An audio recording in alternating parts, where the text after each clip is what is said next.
গোটা একটা রুই মাছ কিনেছিলাম, তার কোলের 3 পিস মনে হচ্ছে পিত্ত গলিয়ে ফেলেছে, ওরকমই হয়ে আছে পেটটা। তো সেই জন্য ওটাকে ভালো করে ধুয়ে হলুদ নুন দিয়ে ভেজে কড়া করে ভেজে তুলে রাখবো।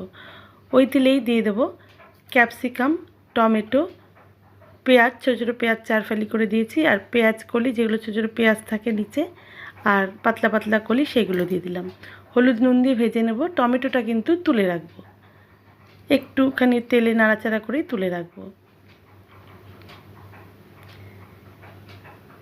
ভাজা হয়ে গেছে, এর মধ্যে দিয়ে দিলাম টমেটো সস। চিলি ফিশ করছি, দারুণ হয়েছিল খেতে। খেয়ে তারপরে রেসিপিটা কিন্তু আমি দিচ্ছি। মাছ থেকে কাটাগুলো ছাড়িয়ে তারপর ছোটো ছোটো পিস করে দিয়ে দিলাম। যে টমেটোগুলো উঠিয়ে রেখেছিলাম সেগুলো দিয়ে দিলাম, আর বাটার দিয়ে দিলাম। ভালো করে নাড়াচাড়া করে নিচ্ছি, মিশিয়ে বাটারটা গলে যাচ্ছে। এইবারে দিয়ে দেব 2টো কাঁচা লঙ্কা। খাওয়ার পরে কিন্তু রেসিপিটা দিচ্ছি। অদ্ভুত হয়েছিল, অসাধারণ, লিটারেলি অসাধারণ হয়েছিল।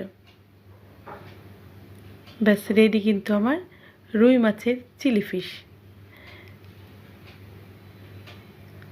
তোমরাও করে দেখতে পারো, অসাধারণ লেগেছে, অসাধারণ।